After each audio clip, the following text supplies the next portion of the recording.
코스피 2600선이 무너진 건 2020년 11월 이후 17개월여 만인데요. 미국의 긴축 기조로 충격에서 벗어나질 못하는 모양새입니다.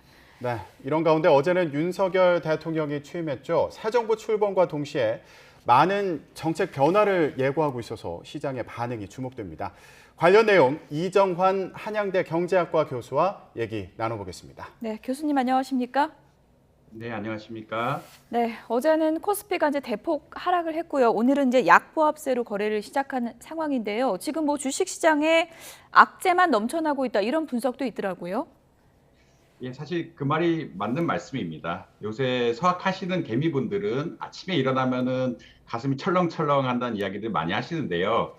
지수 투자라는 게 굉장히 안정한 투자임에도 불구하고 하루에 5%, 3% 등 급락하는 경우가 굉장히 많이 발생해서 그렇고요. 아마존, 페이스북 같은 대기업 역시 어떻게 보면 주가 하락에 노출되면서 이런 리스크가 커졌다라고 보고 있는데요.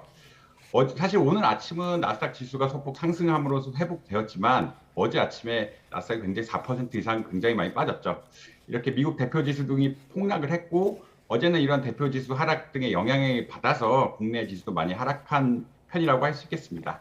네. 근데 이러한 것들이 왜 발생하느냐, 뭐가 가장 중요한 질문일 텐데 크게 한 두 가지 정도로는 생각할 수 있을 것 같습니다. 사실 작년 이맘때를 고려해 보면은 경기 회복에 대한 기대가 굉장히 컸죠.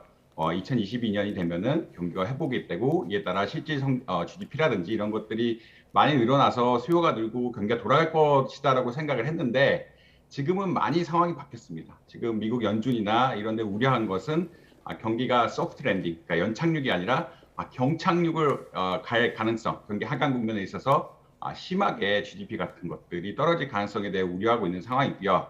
이것은 근본적으로 유가 상승, 여러분 많이 들으셨지만 원자재 가격 상승이라는 인플레이션 요인 내에 추가적으로 국제 상황 자체가 중국의 리스크, 중국이 코비드19를 잘 극복하지 못하는 것 같다. 그런 리스크가 있고 러시아 우크라이나 사태의 장기화 이런 우려들이 겹치면서 수요가 줄어들게 되지만 또 물가는 너무 많이 오르는 이런 상황이 되면서 경기 위축에 대한 어떤 불확실성이 굉장히 커지고 있다. 그리고 얼마나 어떻게 경기가 위축이 될지에 대해서도 아직 사람들이 감을 잘 못 잡고 있어서 이것들이 주가에 선반영되고 있는 상황이다라고 말씀드릴 수 있겠습니다. 네. 또 하나 중요한 것은 이제 금리인데 금리가 사실은 이렇게 인플레이션이 오르면 금리를 올릴 수밖에 없습니다. 금리를 낮추게 되면은 시중의 유동성이 더 많이 풀리고 이에 따라서 물가가 더 올라가기 때문에 경제 자체의 운용이 안 돼서 결국 금리를 올릴 수밖에 없는데 금리에 민감한 기술주들은 이런 금리 인상에 타격을 받을 수밖에 없고 이것이 주가 하락에 나타나고 있는 상황이다라고 볼 수 있을 것 같습니다. 예. 네, 그러면 많은 분들이 이게 궁금할 것 같아요. 앞으로는 어떻게 될 것 같습니까? 이런 하락세가 계속 이어질까요?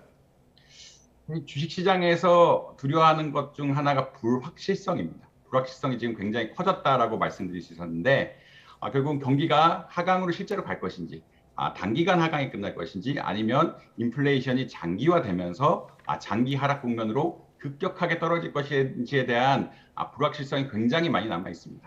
이렇게 불확실성이 많이 남아 있는 상태에서는 주가의 변동성 역시 그러니까 주가가 오르거나 내리거나 하는 가능성 역시 굉장히 크다라고 말씀드릴 수 있는데요. 이런 변동성 상황에서 몇 가지 안 좋은 뉴스들이 겹치게 된다.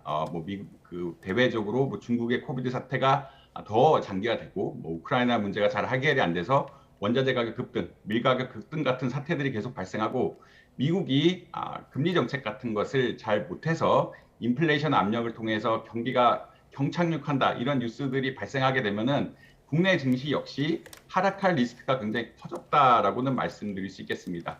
지금 불확실성이 굉장히 큰 상황이고 불확실성 중에 어느 경로로 실현되느냐가 굉장히 중요한데 나쁜 경로로 실현되는 뉴스들이 굉장히 나오면은 주가가 하락할 가능성이 크고요.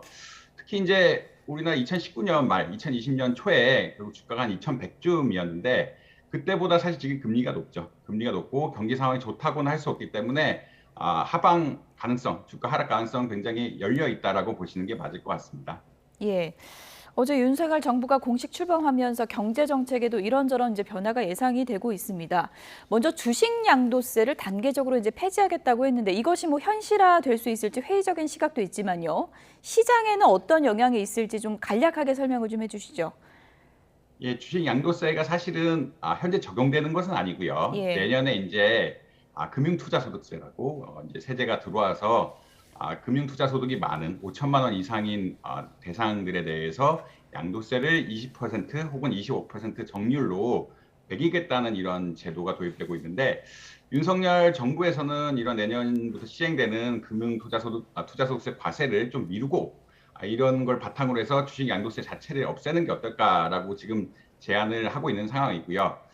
사실 대주주 조건에 대한 약화가 계속되면서 주식 투자에 대한 조세 부담이 늘고 있다라고들 개인 투자자들이 많이 생각하는데 양도세 폐지나 금융투자소득세 완화 그리고 이제 거래세 완화까지 여러 가지 카드를 내보이면서 주식시장 부양 결국은 건전한 투자자들을 주식시장으로 인도하는 그러한 노력들이 많이 펼쳐지고 있어서 주가 자체에는 뭐 긍정적인 영향을 끼칠 수 있는 팩터라고 말씀드릴 수 있겠습니다.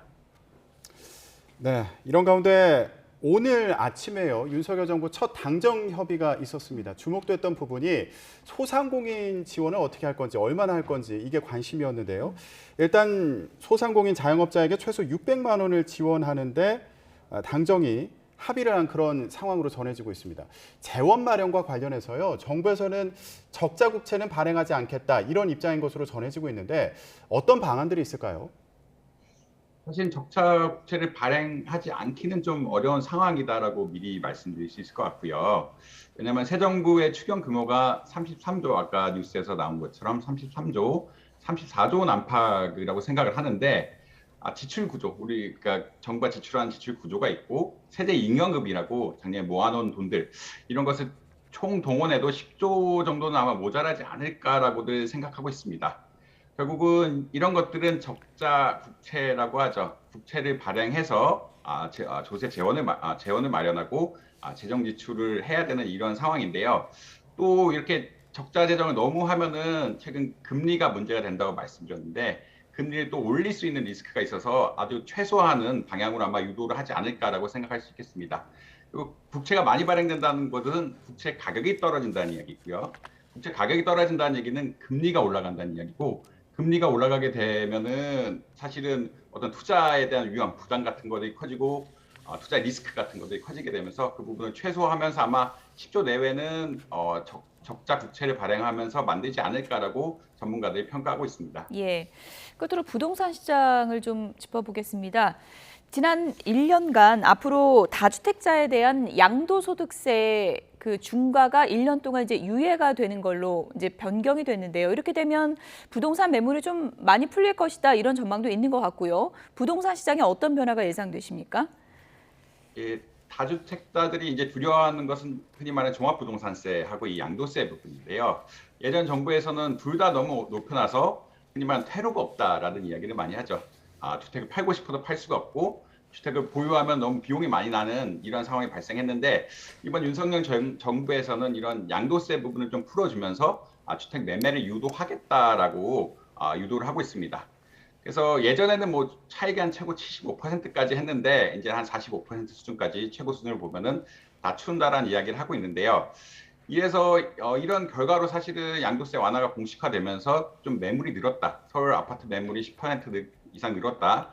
그리고 조정 대상 지역이라든지 투기 과열 지구 중심으로 좀 매물 증가가 두드러진다라고 볼 수 있는데 근데 이제 정부에서 이러한 양도세 정책뿐만 아니라 종합부동산 세제 자체에 대해서도 약간 손볼 경향, 그러니까 다주택자에 대해서 좀 혜택을 주는 이런 경향을 갈 가능성이 있기 때문에 단기간 매물은 늘겠지만 장기적으로는 이런 종합부동산 세제 변화와 양도소득세 변화가 합동해서 결합해서 효과가 어떻게 나타나는지는 지켜봐야 할 상황이다라고 말씀드릴 수 있겠습니다. 네, 추후에 세제 변화까지 고려를 함께 해야 된다는 설명이셨군요. 지금까지 이정환 한양대 경제학과 교수였습니다. 고맙습니다.